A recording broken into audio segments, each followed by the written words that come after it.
Hey listeners, it's Mandy from the Monomyth Diaries. We're pressing the pause button for just a little while during June and July to catch our breath and gear up for a powerful season 2. While we're away, we're bringing back some listener favorites, episodes full of honesty, heart, and transformation, in case you missed them the first time around or you just want to soak them in again. Mark your calendars. We return the first Tuesday in August with new voices, incredible stories, and meaningful conversations that we hope will inspire transformation and growth. Thank you again for listening, for sharing, and being part of this incredible journey with us. We can't wait to walk into season 2 together.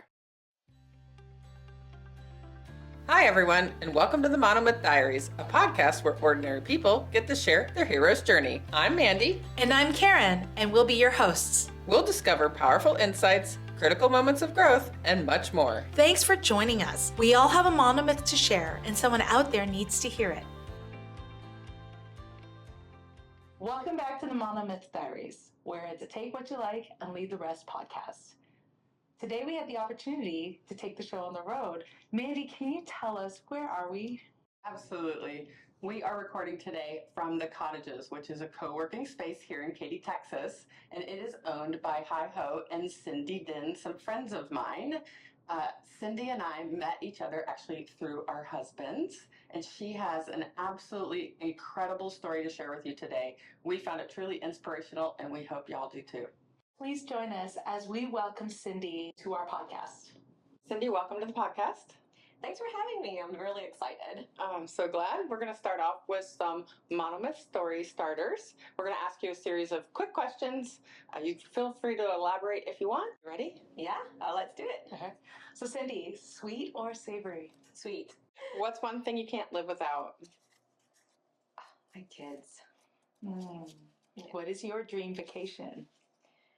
Oh, I love being like near water. So, I don't necessarily have to be in the water. So something beachy, anywhere really.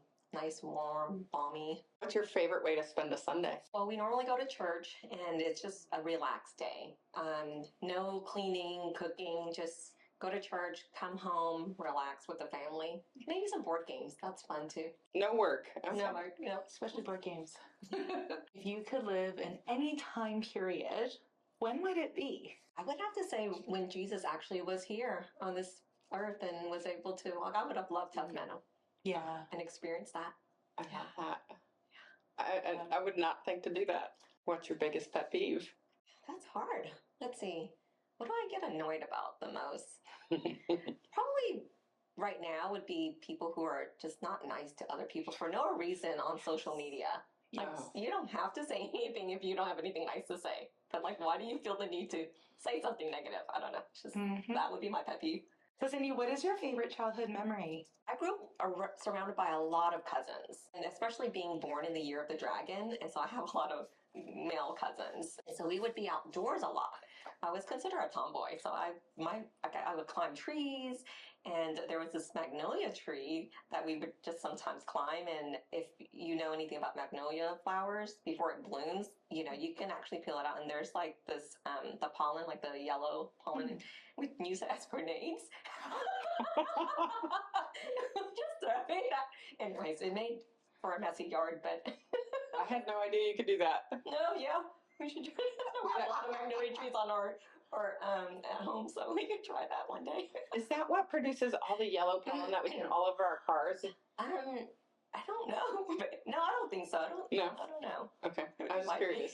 You know that time of year in Texas where everything is covered in that yellow? Yeah. Your car, your windows, everything. No, it's the actual magnolia flowers, but I could be wrong. I have to look that up now. I don't know. A magnolia, little pollen bombs.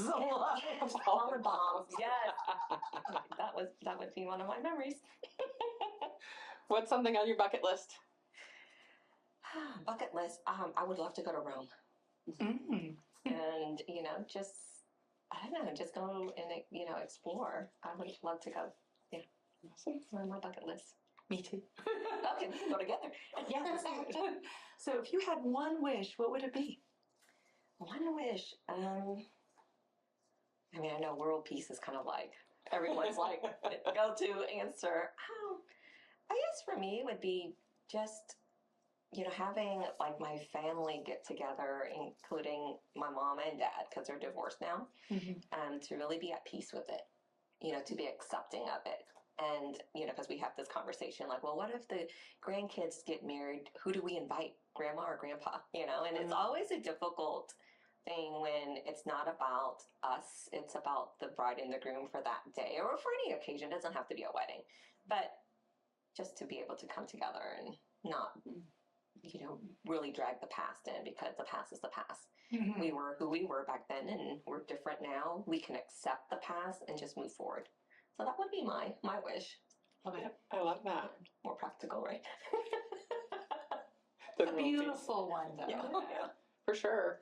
What's your biggest fear? Well, of course, death comes to us all, but my biggest fear would probably be not dying necessarily, but getting sick to where I'm here, but not like I'm physically here, but mentally I'm gone, and not being, then putting that burden on my kids. I think that's a big fear of mine, not wanting to burden them with taking care of me physically. So Yeah. You are so thoughtful. I have to consider that, because it's, it's so, when people think of dying, I mean, at least it's a finale, like, there's closure. But when you're physically not able to help yourself and someone has to care for you, that's hard. So, yeah. I think that might be all my questions. That was it. Okay. I thought it would be harder. I'm like, oh, that's hard questions. Great. So, Cyndi, we're so glad to have you here. Can you tell us a little bit about your childhood and what cultural expectations were for you in your family and in your community? Sure. So my parents are from Vietnam. They came over during the fall of Saigon in April of 1975. At that time, it was just my sister. She was under one. And so imagine a family of three with a little, not even a toddler yet, coming and just really creating a whole brand new life here in America. We were sponsored by a family in Wisconsin. And from there, my parents did move south for opportunities in New Orleans, which is where I was born, a year later. And with that, my parents were just trying to make ends meet. It was really difficult financially for them. They didn't speak the language, they didn't understand the culture. And being born in between that, so I first generation born in America, so there was expectations, right? Expectations from our motherland, being Vietnamese, and then being in the land of the free.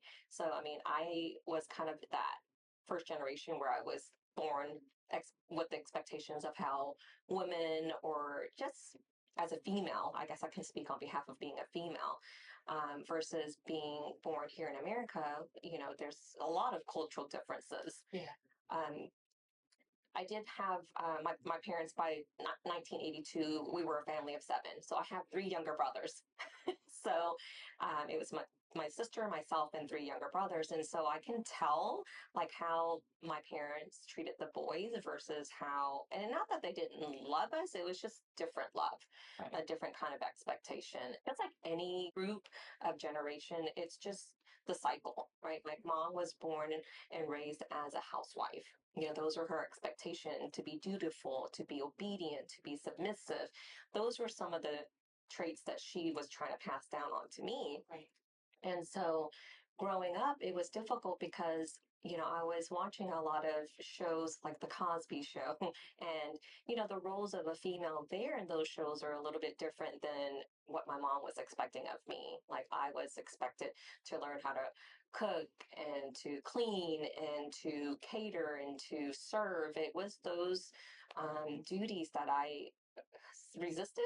And I don't know if I was just being a teen, being resistant of those expectations. But while my brother, on the other hand, well, after dinner, they got to leave their plate, get up, and do whatever they want to do. So I felt a lot of, just this push and pull. I want to help my mom. On the other hand, it's like, well, I want to be like the boys. And as I was sharing earlier, I grew up with a lot of boys around me, three brothers and a lot of cousins who were dragons, because I was born in the year of the dragon. And so I definitely felt like I want to be like the boys. I just want to eat and get up and go play. Why not, right? Why can't I be like them? So there was a lot of that growing up. I mean, I thought we were all equal. We were living in the land of the free. I'm free. I should be free to do all these things. So that was kind of my childhood growing up. I mean, I can definitely see the difference in how my parents raised me and my brothers. The boys are going to be taking on the name of the family. They're going to carry on. You know, it's a very patriarchal. Like it's not created equally or fair, in my opinion, as I was growing up, and I was, you know, probably a really bitter teen. Do you feel in your culture, do you feel like it's women are seen as less than? Yes, I do feel like we were seen to be at less of a value, less valuable. Like I said, I just guess it's a different type of value, you know, whereas we're valued to be the homemaker, we're valued to be the nurturers, we're valued to serve and to take care of the family. Those were the expectations. Mhm. As a female growing up in America, there was that struggle between like, you know, the expectation of being, you know, the motherland expectation versus the land of the free expectation, you know, the Vietnamese culture versus the American culture. There was just Some duality. yes, and it was a struggle for me because I was the firstborn here in America. There was definitely a generational conflict between, you know, the Vietnamese culture and the American culture for me. And you mentioned before that you moved quite a bit when you were younger too. Yes. Is that correct? Yes. We moved around quite a bit. You know, when we first, well, my parents first came to America, we were in Wisconsin, and then, you know, they moved south for opportunities in New Orleans, and then from there back up north, and then to Oklahoma, to Florida, to California. I mean, it was a constant move, and part of it is I understand of the opportunities, and then they also were looking for where are their families at. You know, when they all came to America, they were all just kind of they moved where the sponsors were, and so sometimes the sponsors were not. And I don't know, can you imagine back in the 70s, we didn't have internet, we didn't have the kind of communication tools that we have today. So it was just more of like when they hear, oh, my family is in, you know, California. Let me move there and be with them. And it's a comfort thing, right? When you have family who understands and, you know, can help you and you can kind of stay together. So we constantly stayed together, almost like in our own bubble, right, as we started moving around. But yeah, we moved around quite a bit. So I had to, it's like every time we moved, could be in the middle of a school year. Yeah. It doesn't have to be, oh, let's wait for summer to come around and then we move. No, it's just like, hey, we're going to move and we'll just pick up and go. So that was a challenge as well. Making friends and the stability of it, it was constant changes. Mhm. How did observing your mom's experiences shape your understanding of gender roles for you?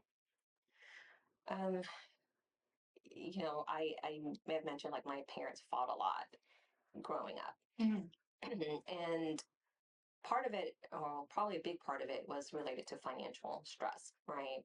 Constantly trying to make ends meet and the struggle of, you know, not really speaking the language and being a caregiver of 5 kids is not easy. And so my mom on one hand is trying to feed and support and teach and raise the kids and, you know, between two cultures, you know, that she's trying to learn as well. And then my dad trying to make ends meet with working 2 jobs or multiple jobs sometimes.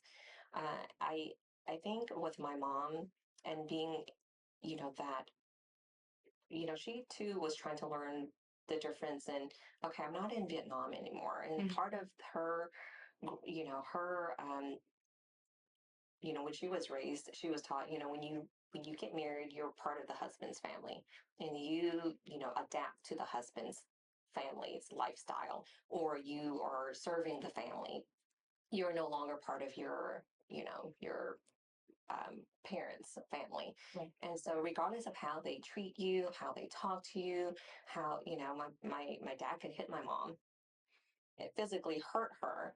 And it's partially is, you know, it's her fault.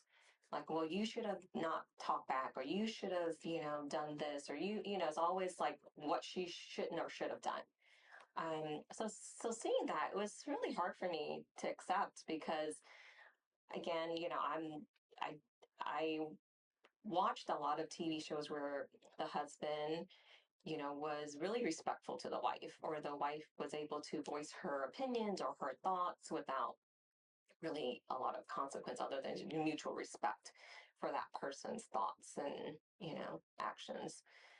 So I think in short, I feel like my mom's life and the way she was raised and how she really carried out her duties as a wife, as a daughter-in-law, as a mom, was really to not also lose face, because being in the Vietnamese culture, losing face was a big thing. Like, you don't do anything that will, even though she's no longer part of her family after she marries off, she's definitely not allowed to do anything that will bring a bad name to the family that she's left. So that was really difficult too. It's like you're damn if you do and damn if you don't kind of thing. So you endure, you accept, and you just, even if she were to go home to her mom and dad, if she was in a physical um, abusive relationship, the parents will then say, you need to go back to your family. And it's expected. And it's expected. I know you briefly said that when you're younger, that you knew you didn't want to be like your mom, because you're witnessing these things, and obviously you don't like them. They make you uncomfortable. But you also told me before that you didn't have a particular role model. How do you think you got to the point where you knew that you didn't want to be your mom? Like, what's influencing you? Because you're in a Vietnamese culture with other Vietnamese people, right? You said you constantly moved to be with people that speak your language, are culturally similar. How do you think you got there? Well, seeing what my mom had to endure in her relationship with my dad, I definitely didn't want to be a housewife. That's what I was like. If being a housewife means you don't have a voice, you don't have, you can't share your thoughts, you have to be, obedient and, be a servant. I knew I just didn't want to be that. I didn't want the physical and the mental abuse of being in that kind of relationship, because I associated that with being a wife and a housewife. Right. Um, and so, again, I was watching a lot of different TV shows, and I saw the mutual respect of the husband and wife in a lot of those shows. And I know it's just a show, but that was my glimpse into what American culture looked like. Okay. And growing up, again, I was in this bubble where I was surrounded by cousins whose parents were also going through the same thing my mom and dad was going through. Okay. It was very similar, stories, just different households. And so I just thought that was normal. I wanted out. I wanted different. I just wanted to be like the Cosbys. And I didn't really have like a true role model because we lived in this bubble. Same family, same story, just different addresses. I wanted to break out of that bubble to see what life is on the other side. Some people have asked me, well, if you had 3 doors, which door would you choose? And if I knew this door already looked like my mom and dad's, I'm like, I don't want that door. I'm going to try the other door. And it was a risk, right? It's a risk. And I didn't know. But that was kind of where in my mind, my little, immature brain at that time was like, this is not what I wanted. So here you're already reacting and pushing against these rules and these kind of expectations. When was this happening? Like, ballpark, how old were you? What part of your life? My earliest childhood memory of the physical fighting was probably when I was maybe 4 or 5. Was before I went to school for sure. Wow. Yeah, we were young. All of us were really young. Just the my dad would just at dinner sometimes just flip tables, because they got into an argument, and we're expected to clean the mess. I want to say the most impactful one that I remember that really just shook me to the core was when I was likely in 4th or 5th grade. My they got into an argument about something, and I know my grandmother, my aunt, they were all there, and he still was like not able to control his temper. And, next thing you know, like the cops, the ambulance were there. My mom was really hurt. And it was just that moment of, wow, like this has gotten really out of hand.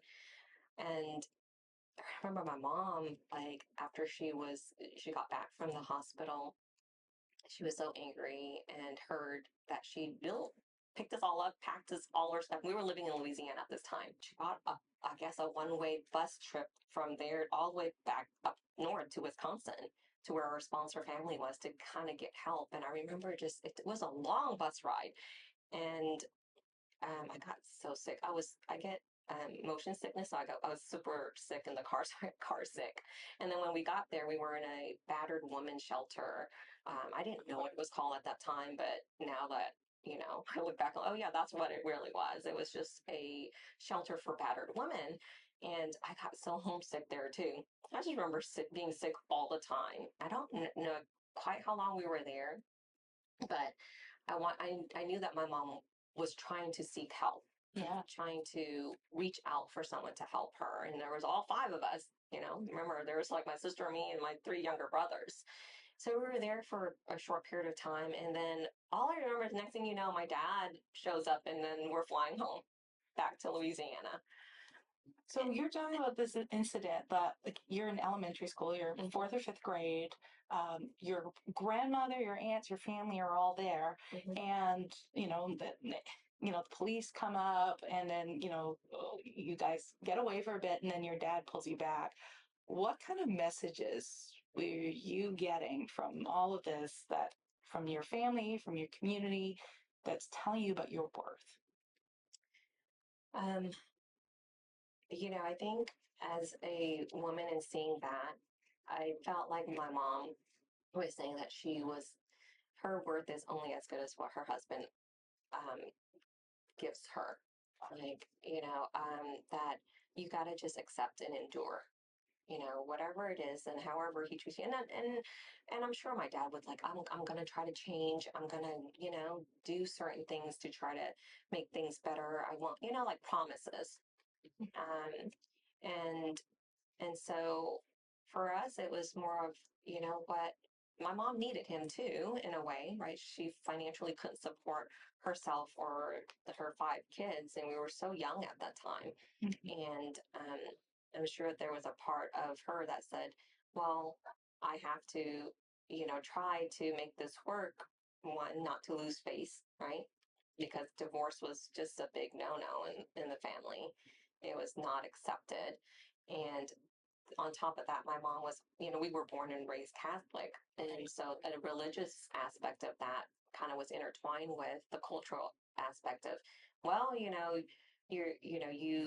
till death do us part. So your mom probably felt this compelling to stay. Yes. Yes. And so there was probably a mixture of all of that. And so I have to say, when it came to our worth and our value, it was just in a place where, if you can just sacrifice a little bit more, it's all about sacrifice.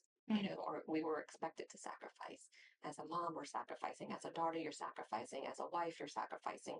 You got to sacrifice your happiness, sacrifice your worth and your value and your joy and your whatever. You just got to sacrifice it for the sake of your family. At the cost of your safety? Yes. Wow. Yeah.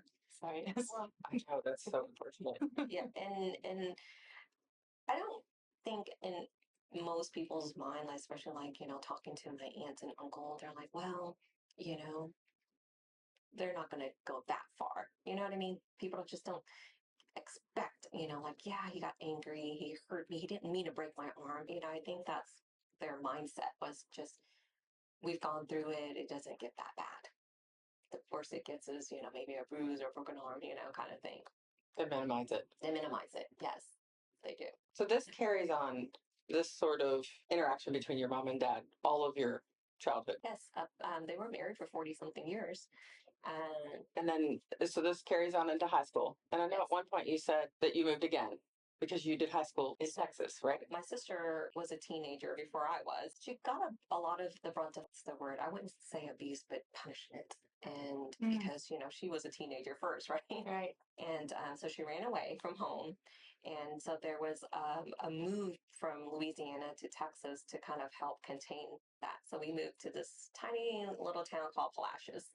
And that was between my 8th grade and 9th grade year.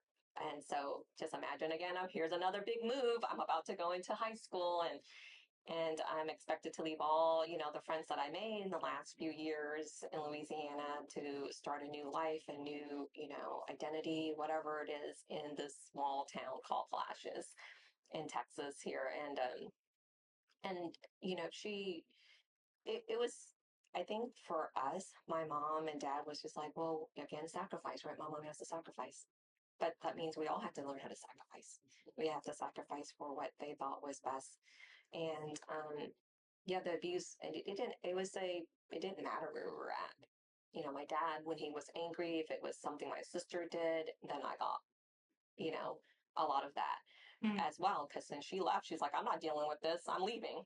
And so for me, it was like, okay, my dad's angry now, and he just, I look back and I question, like, even if he was mad at her, he's like, well, I'm going to do this to teach you so that you don't run away and you don't, and it was like, but I'm not her, like in my mind at that time, I was, I think it was more of like, I didn't do anything to deserve this punishment. Why are you hurting me? And it could be anything that triggered him at the time.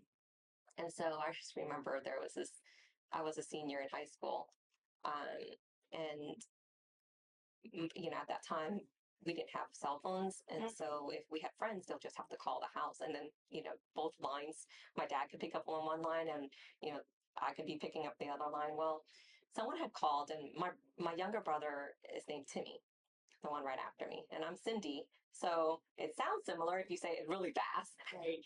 And so there was a guy, his friend called and asked for Timmy, and my dad thought that he was asking for Cyndi, and he didn't ask any questions. And it was just that, like, he came and, started hitting me, closed fist, and just was like, how dare you lie to me? You're seeing someone. Like, I wasn't allowed to date. I wasn't allowed to see anyone, because he was fearful that I would be like my sister, run off and lose space for the family. There's all these, right? And, and when my dad's in that state, there's nothing you can say. You're not supposed to, you're supposed to be like, he's going to punish you, and then he'll ask questions later. And, um, my during that time, so I was in the on the dance team for 3 years. And so when you're in your dance team, you're wearing like sleeveless stuff, so and I felt so ashamed going to school. I was one of those kids where, like, oh, where'd you get that bruise? How'd you hurt yourself? Whoa. And then you just have to, like, make something up. Oh, I bruise easily. I, ran into the wall, like I was one of those kids, just having to explain what happened. So during that period of time, again, I know that's why I probably is so, to this day, I can understand like a teenager's mindset, because I know I'm not mature enough to understand everything, but I also felt, I can remember the feelings, during that period of time. It was just so raw for me. And I was so bitter and angry too, though. And, one of the things that I kept telling myself was, I just cannot wait to leave. I can't wait to graduate. I can't wait to get out. I don't want it to be like this. I want it to be different. Sounds like one of the patterns in your parents' marriage were making geographical solutions. And I think you told me once that you had to do the same thing. Can you tell us a little bit about that?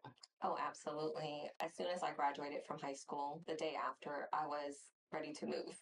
So my solution was, I'm going to move to go off to college. And not just to any college. I'm like, I'm going to be as far away as I can be. And so my parents were living in Cottages, Texas at that time. Right. And I had family that was going to Louisiana State University, LSU. So my bright idea was, I'm going to just move over there and go to school with them.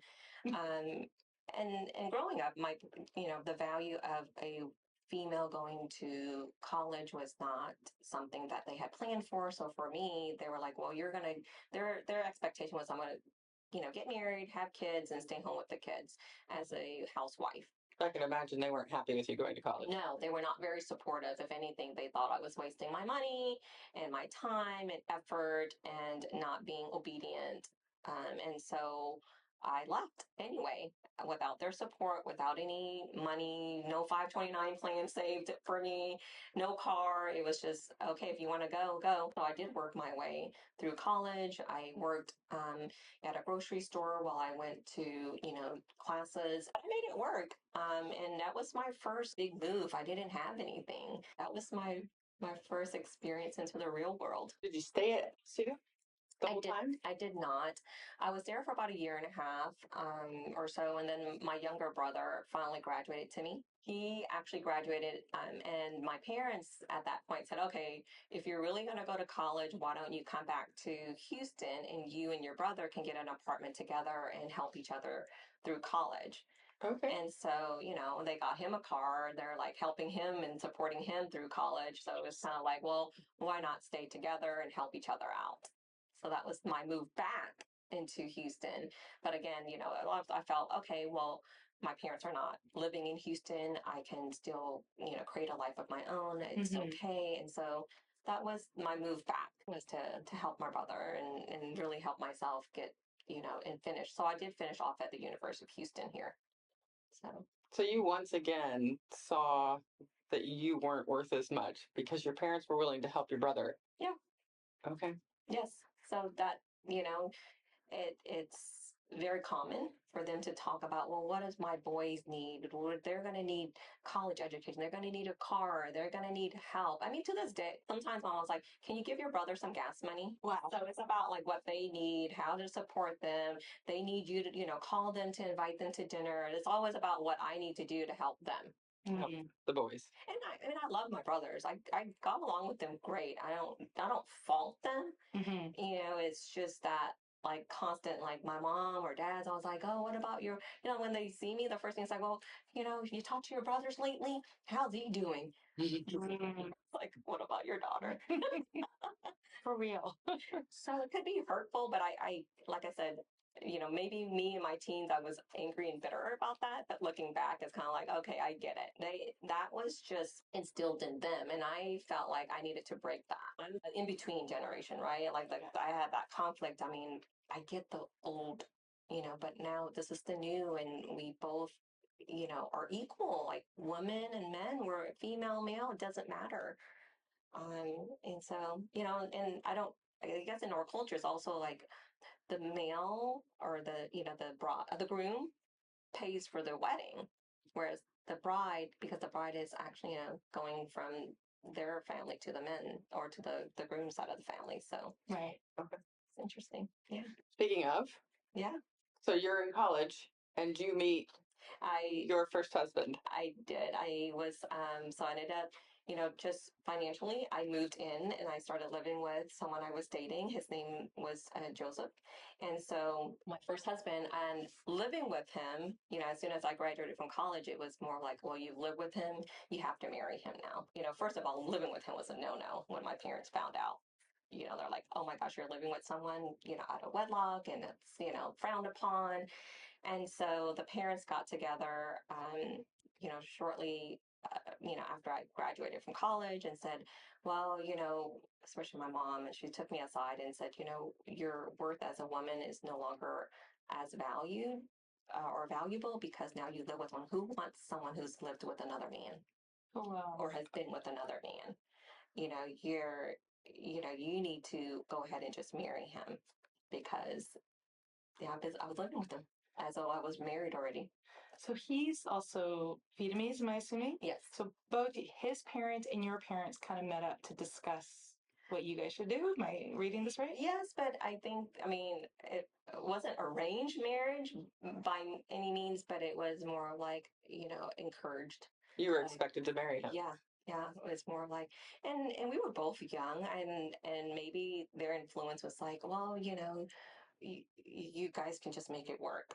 All right, you guys have been living together already, so it shouldn't be that difficult now that to just actually get married and start a family. And again, it goes back to my mom and dad's mindset of, okay, well, you did your college thing, you got that out of your system. Now it's time to settle down, have kids, and really focus on the family.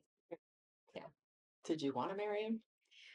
I cared about him and I loved him, but I was not ready to get married. And so when he actually first proposed that idea. I said, no, I don't think we're ready. I didn't think I was ready at that time.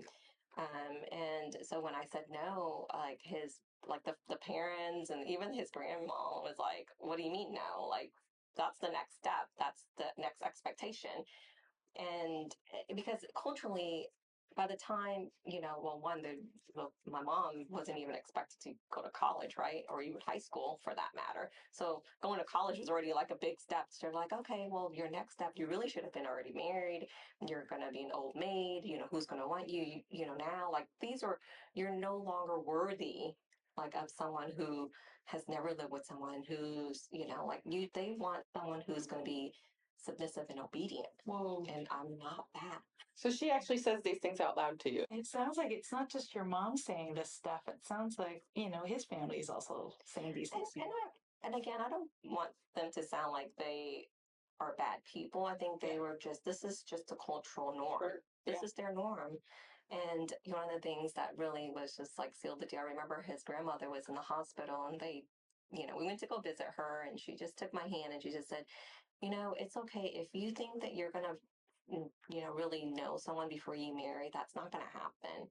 It's okay to get married and then find out who they are. And I'm not saying that Joseph was a bad person. He's just, we were just so young. We were too young. We were not ready. How long were you married? Yeah, we ended up getting married and we were not married very long before I got pregnant and had my first daughter, Lindsay. I started changing. My life was for my kid now. Yeah, It was, I can understand that. it's a sacrifice and you see the world from a different perspective. And so I started, there's no more, going out late, friends over all the time. I mean, your life now revolves around this child. Yeah. But number one, my first husband his lifestyle didn't change. He was still, partying and gambling. And, I think the gambling part was really what got me.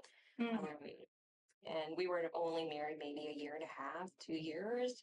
We were trying to save up for a home. We had a baby. We were trying to move along financially. And I was trying to, really progress in my career. Like now I'm a career trying to, make a name for myself out in the corporate world. And then I have a daughter that I'm trying to take care of. There was a constant juggle there. And then here my, husband was like, at that time, he was just living as if he's in college still. What really damaged the marriage was when I found out that he spent all the savings. Oh. And we had a bank statement that came in that had negative dollars in the bank account. And, again, growing up, I saw the financial fights that my parents had and, how it escalated so fast. And I didn't want finances to be a problem in my marriage. Like I felt like we shouldn't have these financial issues, but yet we are. And the worst part of it is that he's lying about it. He told me that the bank made the mistake, that there's got to be a mistake. We don't have negative dollars. And I'm like, I don't think the bank would make that kind of mistake. And I might be naive, but I'm not stupid, And so that kind of escalated, and then we kind of grew apart after that. And then he started seeing someone else, and I think it was just, I wasn't angry, upset, surprisingly. I was more of like, hey, let's just sit down with our parents, because I had to ask for the parents' permission if we're not going to do this together anymore. You had to request permission from both sets of parents? Yeah, I was scared. And so I called a meeting, like it was a business meeting, and I had all of the facts in front of me with, here's the girl's name, here's the issues that we're having, and I don't think that I can move forward with this marriage for these reasons. And in that meeting, I remember afterwards, my mom and dad said, okay, well, your options are you go back to him and you work on the marriage, or you come home and live with us. Those were my options. Oh my goodness. And remember, And how old are you? I was, at that time, I was probably 27, 28. You're still very young. Yeah, I was really young still, because I had Lindsay when I was 25. And so just a few years after that, I was like, this is not working. And I would like a divorce. And I don't think that, and I didn't want him to be unhappy. I'm like, if you found someone else that you're happier with, go be with her. That was my take on it. It's like, I don't think we both need to be miserable in this marriage. Right. And I think a lot of it was okay, well, no one's in my family has ever really filed for divorce, and it's definitely the religious aspect of it was like, you're going to be a sinner, you're going to be shunned for life, you're, an embarrassment to the family. There's all these things that I felt like, okay, well, even my mom stayed right in her marriage that she has not been happy in. And I shouldn't assume that she wasn't happy, but it's just the things that I'm seeing, like the physical abuse of it. Right. I'm like, should I endure it? Like I felt like I had to stay, but also that pull of, well, he's already with someone else. Like, why do I need to be with him? And Mm. and so I didn't choose either route. I chose not to be with him, and I chose not to move home with my parents at that time. And it was a difficult time and period in my life because, one, I didn't have it. We had negative dollars in the bank account. Mm. My parents didn't agree with the divorce. No one agreed with the divorce, really. Um, and then Except Joseph.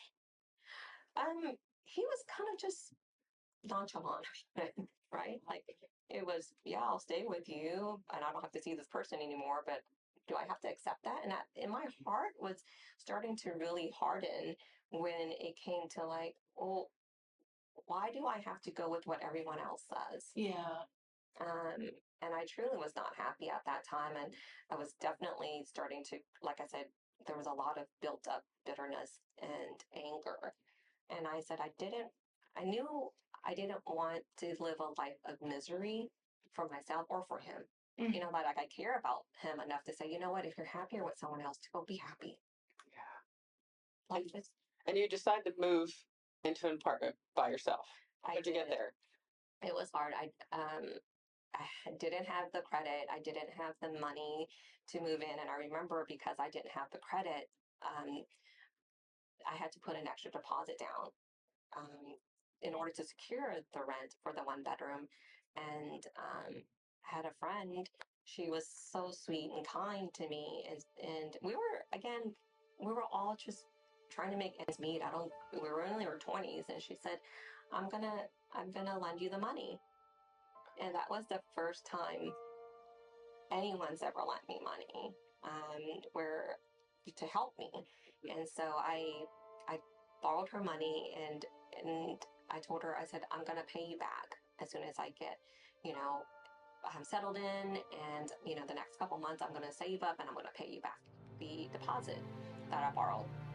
And I remember during that period of time, it was getting closer to Christmas. And so I'm like, I'm not going to spend on anything. I'm not going to celebrate Christmas or the holidays. I'm just going to try to get a place. And I remember my friend donated a couch. And so that was the couch we had. We had a one bedroom. So Lindsay and I slept in the same room. We had a bed, and that was it. I didn't even have a dining room table. And so it was just, hey, just to get out, though, I needed to be in my own place. And so during Christmas, I'm going to I feel like Christmas has always been a reminder of the gift that my friend Amanda had given me. Mm-hmm. She was the one who lent me the money, and she never said when I had to repay her, but I repaid her. And so that Christmas, I said, "Oh, I don't need a Christmas tree. Lindsay doesn't need any presents under the tree. Mm-hmm. It's okay. This is a gift of just being away from all of that and being at peace." And that was the real true joy of it. But she showed up with a few other friends one weekend and had a live tree with all the decorations in it. And that was a moment for me that said, people, it wasn't always about the money, it's just showing up. I think showing up for me in the way that she did will always remind me of how special Christmas is, because for her, she didn't have to. She didn't have to spend that money on me because she too was going through her own things. And I felt so blessed to be able to have her and, round up friends to come over to help me decorate and really make that Christmas a true Christmas blessing. Mm-hmm. And so I'll never forget the way she made me feel, more importantly, but the help that she gave me when I needed it most. Wow. Angel in human skin. Yeah. And to this day, I mean, I try not to remind her every Christmas. It is her birthday during, right after the holidays. But But you know, she would never. I mean, I guess I don't know how to express um how much of a blessing she is to me. Like I can never repay her for the things that she's been able to give me when I needed it. Mhm. So, you know, sometimes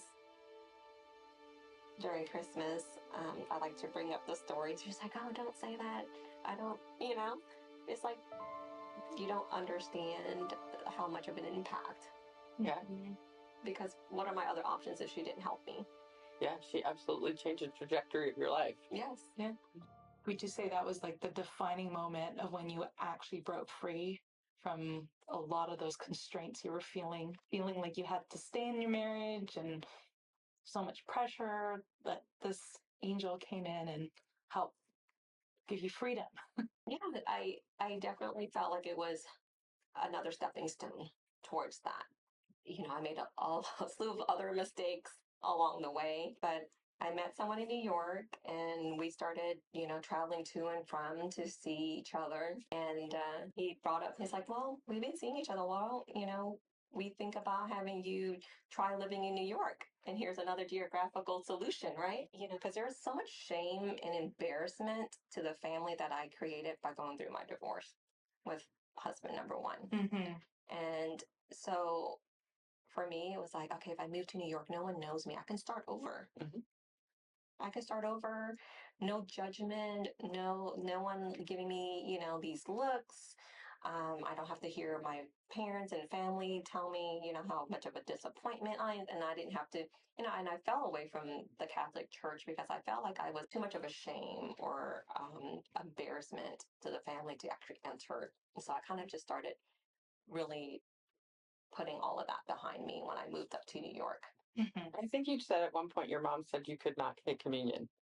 Right. So as a, you know, divorcee, you're not, you know, you're a sinner. So when you're a sinner, you cannot receive communion in the Catholic Church. And so if I go to church, I'm not, you know, and the communion is just receiving the body and blood of Jesus Christ during service. Mm-hmm. And so I wasn't able to receive. So that was part of like, well, why am I going to church?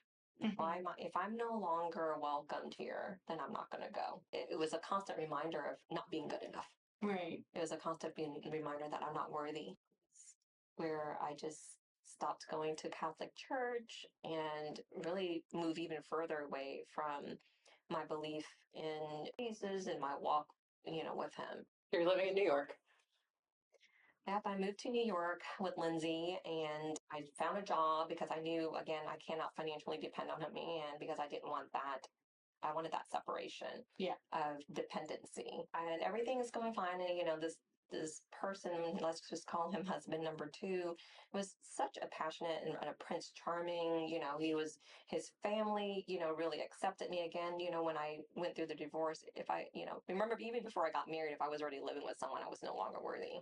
Right. Mm-hmm. So I felt like I wasn't already good enough. And now I have a daughter and I'm divorced. I mean, that's even like, Mm-hmm. you know, like who's going to accept me? Mm-hmm. Right. So when I met Kevin, he was really kind to Lindsay and that really warmed my heart. He was accepting of the fact that I've been married and I have a kid, and then his family also accepted that. So I felt that must feel really nice. it did. It felt really nice. And so that was the decision to move up there. Now, once I moved up there, you know, living together and being out of my element was really difficult for me too. Mm-hmm. And so there was some challenges there. You know, financially we were okay, but I I felt like there was conversations that he and I would have, but it escalated really fast to where he reminded me a lot of my dad. Had a very short fuse. Mm-hmm. And I remember, you know, we were just simply talking about something simple like in order to save money, maybe you get on my phone plan. And I think there was some trigger there that caused him to really get heated and upset. And all of a sudden, he just slapped me. And it was, again, the first time since my dad that a man had hit me. Oh my goodness. And so it was a shock. Yeah. Because that never happened with No, Joseph. no, Joseph never hit me or, you know, mistreated me physically or anything like that. He just was a party animal. We were young. So when that happened, it was a shock. And, and I felt super alone, but I had Lindsay and I did get up to leave. I left with her. I went out to the car and I sat there, and it was New York. It was cold and it was snowing, and it was, even if the car engine was on, you can still feel, how cold it was. And especially if the car was idle. And I'm like, I don't even know where I'm going. Like, I didn't have any family or friends up in New York. So again, here I am. It was a geographical solution, I thought, getting away. But then I'm here and I'm now in a situation where do I go? I didn't know where to go. And so after a little while being in the car, and of course, Lindsay's in the back seat and she's not understanding what's going on. And I felt my heart ache so bad because then I was left with the decision, like, do I go back inside? Do I go back? How old was Lindsay here? Lindsay she was probably 5 or 6 at that time. Oh, wow. So she's not a baby. And you're not married yet? No, not at the time. We were engaged to be married. And so I was left with the decision of like, what do I do? So I ended up going back inside because I'm like, I can't let Lindsay freeze to death. It's not her fault. She didn't she didn't create this. And so I got inside and we talked about it, Kevin and I, but I remember that thought of like, when my mom was going through her challenges, remember when we went to Wisconsin and my dad came to get us, I would always constantly ask, like, why did she go back? Why is she going back to someone who's hurting her? Right. And so in that moment, I remembered. In that moment, I'm like, because she's thinking about us as her kids, where is she going to go? What is she going to do? And so for me, it was more of, where am I going to go with Lindsay? Even if I do decide to leave and geographically move again to solve this problem, what do I do with Lindsay in the meantime? This is my home now. Yeah. Right? I have to go back. And so you can understand why your mom sacrificed. Yes. And so that moment of putting my pride aside, putting my anger aside, putting everything that I was feeling aside. Your worth aside. My worth aside, to go back in and talk it through. And so we talked it through, and he too was like, I've never done that before. I'm never going to do it again. And making promises again, reminding me of how my dad has always made these different promises. And again, but I needed to believe that in that moment, that it won't happen again. Yeah. So that was definitely a challenge for me. So you're starting to recognize that you're repeating some of the same patterns as your mom, your dad. Right? Oh, yes. And it gets worse. It does get worse. So I did end up getting married to Kevin. And, I thought things would change, like, I don't know why. Again, we moved. He's like, okay, maybe you being up in New York was the trigger. Like, maybe that was creating a lot of emotional imbalance and you were out of your element. Maybe we move back to Houston. What if you move back to Houston and you're with your friends and your family? We won't fight as much. That was the solution. So we moved back to Houston. And we moved back to Houston. We got married. And, for a little while, I thought things were humming along because he took anger management class. Things were going to get better. I mean, other than, him hitting the wall, putting holes in the walls and things like that, there was still like better the wall than me is my thought, right? However, once I got pregnant with Brandon, my second, I remember we got into a fight about, a lot of it, the fights are about, probably unimportant things. And I was going down the stairway and he was angry and he pushed me. And I was pregnant at that time, probably 6 months pregnant. Oh, 6 months. You're pretty far along. And so that was that moment of, again, like, I got to protect my kid. Yeah. And I called the cops and I said, you're never going to do that again. You're not going to hurt me or my kids. But again, we're like, okay, now I'm in my second marriage. If I didn't feel worthy, even before I married my first husband, I definitely didn't feel worthy now. Like, now was not good enough for anyone. at that point. So again, it was more, I got to make this work. I got to sacrifice. I have to endure because one, I'm already an embarrassment. I can't do this again. I can't go through another divorce. So I'm like, I'm gonna make it work. I'm gonna have to figure this out. And so after that, episode, I mean, I had Brandon, and it was just little things. I mean, I learned to bite my tongue. I learned how to just avoid conflict. Walk on eggshells. Walk on eggshells. But I mean, it could be anything. And I look back now and it's like, I really lost my voice and my identity and who I really was because, he learned too, as someone who can break me down, he'll say things like, no one loves you. So hurt. You're a terrible mom. Oh my God. It's just things that really, to me, like, was made you feel even less valuable. Like the little that I had. I mean, I look back now, I'm like, wow, I allowed someone to get me to the point where I didn't even believe in myself.